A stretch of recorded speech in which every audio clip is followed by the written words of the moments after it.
Ya, memang ini bagian dari transformasi kita lakukan. Ada beberapa hal tadi.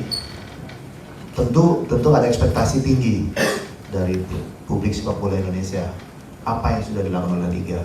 Dan kita juga mengakui ada beberapa fakta bahwa memang poin-poin ataupun juga concerning para pecinta sepak bola Indonesia bahwa kita ingin punya kompetisi yang baik, profesional, good governance yang bagus, tentu memang ada yang belum terpenuhi. Tapi perlu dicatat teman-teman bahwa tadi kita sambil berjalan 3 tahun berulang kali disampaikan atas arahan dari PSSI dan juga dorongan positif dari Pak Ketua Umum bahwa kita harus melakukan transformasi. Nah, dalam masa ini memang ada banyak hal yang kita jalankan yang mungkin sekali lagi belum terlihat, belum terasa, tapi percayalah bahwa weakness yang kita punya atau bahkan mungkin juga potensi terbaik yang kita punya itu kita coba lakukan transformasi dalam melakukan pembenahan secara fundamental. Sebagai contoh tadi sempat dimention oleh Pak Prof. Zainuddin Amali kaitan dengan misalnya kompetisi usia muda.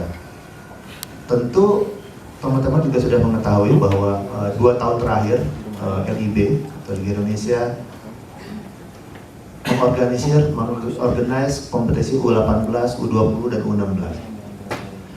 Kalau dicermati bahwa masih ada suara-suara yang mengatakan, oh ini hanya turnamen, oh ini hanya sesuatu yang dijalankan untuk tidak sesuai dengan roh kompetisi seharusnya. Tetapi perlu kami sampaikan bahwa ketika kami diberikan amanah untuk bisa menjalankan ini, kita sudah awali dengan penyamaan persepsi dengan semua klub di Liga 1 bahwa untuk menjadi kompetisi yang baik, pembinaan usia muda yang baik itu dibutuhkan juga kompetisi yang sehat, yang sesuai dengan paling tidak struktur ideal dalam bagaimana membina pemain usia muda. Sejak 2 tahun lalu kita melakukan beberapa penyesuaian, penyempurnaan beberapa format kompetisi, sehingga kalau kita bicara minute of play atau kesempatan bermain dari para pemain U16 atau U20 tentu jauh lebih banyak dibandingkan sebelumnya. Minimal mereka memang masih di angka, kalau untuk tim yang sampai ke final itu sekitar 26-28 pertandingan. Memang normal average-nya adalah di angka 22 pertandingan. Ini memang kita lakukan setelah melihat bahwa di kategori usia tersebut membutuhkan jam bermain yang lebih banyak.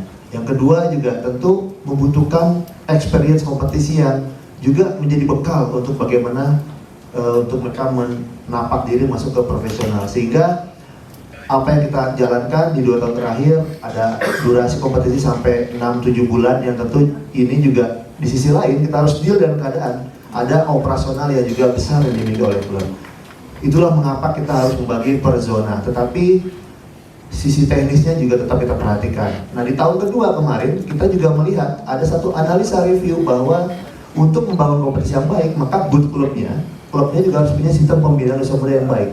Sehingga kita merekrut konsultan kita dari Ekonomi Barcelona, bagaimana mereka masuk langsung ke dalam ke masing-masing klub, melakukan visit, pendampingan, asesmen dari hal bagaimana membuat sebuah metode pelatihan, metode juga bagaimana para pelatih bisa melihat aware kaitan dengan wawasan sepak bola terkini, sehingga kita coba menstandarkan. Nah, ini juga link dengan klub licensing yang kita jalankan terutama sejak musim ini.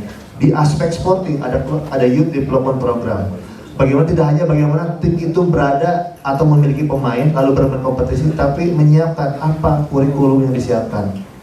Memang kita baru mencoba memperbaiki ini. Hasilnya bisa jadi 2, 3, 4, 5 tahun ke depan. Tapi at least apa yang kita lihat tadi seperti dilihat dari tim Nas U17 ada mayoritas para pemain Elite Pro Academy yang kalau kita lihat komposisinya mayoritas bahkan sudah bermain di level yang U18, U20. Dan ini buat dari competitiveness dari kompetisi, ketimbang hanya misalnya berlatih selama 8 bulan, ikut turnamen 1 bulan, makanya kita buat durasi kompetisi yang lebih panjang, karena pasti ada nilai kompetitiveness yang berbeda. Dan itu tercermin dalam bagaimana ketika mereka bermain dalam skop yang lebih tinggi di Asia. Jadi memang itu beberapa hal yang juga kita lakukan untuk memperbaiki dari sisi fundamentalnya. Klubnya kita dapat fakta, misalnya ada 18 klub, memang belum semuanya punya akademi yang sesuai ekspektasi. Tapi bukan berarti kita menghukum, tidak. Kita mendatangi mereka, kita berkomunikasi, kita memberikan kontribusi dalam bentuk tadi pendampingan, konsultasi dan lain-lain, sehingga ini harapannya adalah kita punya standar yang sama dalam kontribusi kita dalam pembinaan. Ada juga suara, loh kok klaim-klaim sih? Itu kan pemain ada yang membina yang lain. Ya memang fakta seperti itu, kan ada jenjangnya. Ketika pemain tergabung di SSB dalam usia muda, lalu tentu pemain tersebut juga yang berkompetisi ingin naik terus, dan memang di kasta atau di level usia U16, 18 kita membuat fasilitas ajang kompetisinya. Kita pelajari seperti apa, bagaimana membentuk kompetisi kompetitif. Jadi itu sebetulnya juga bagian dari sinkronisasi program di setiap level, termasuk juga dengan PSSI dan juga para klub yang sebagai anggota. Jadi itu beberapa hal yang juga kita lakukan, dan juga kalau bicara tadi dorongan dari PSSI bahwa kita juga harus bergaul dalam sepak bola lebih global. Itulah mengapa kita melakukan beberapa benchmarking. Tadi juga Pak Ferry menyampaikan kita sempat ke Spanyol, kita bertemu langsung dengan La Liga, kita membahas secara detail, bukan untuk sekedar misalnya seremonial, tapi betul-betul tadi karena ada diagnosis di awal bahwa kita ada capacity building yang lebih baik di sisi SDM di Liga, maka kita pun melakukan upgrading terhadap partner ataupun juga kompetisi lebih maju. Jadi itu memang beberapa yang coba kita lakukan, dan tidak hanya tentu kita berbangga diri, kita sudah melakukan on track menurut siapa. Oke, kita berkesimpulan demikian, tetapi tadi kita juga punya hire konsultan secara umum, dan per besok pun juga akan ada dari FIFA Professional Football untuk melakukan akses juga apa yang sudah kita lakukan, sehingga betul-betul menjadi ada beberapa masukan, ada beberapa review analisa yang harapannya adalah kita untuk bisa membangun kompetisi yang lebih baik. Ini itu tambahannya Pak Prof. Terima kasih sudah menonton. Silakan subscribe, like, dan jangan lupa komen di bawah ya Bola Spotter.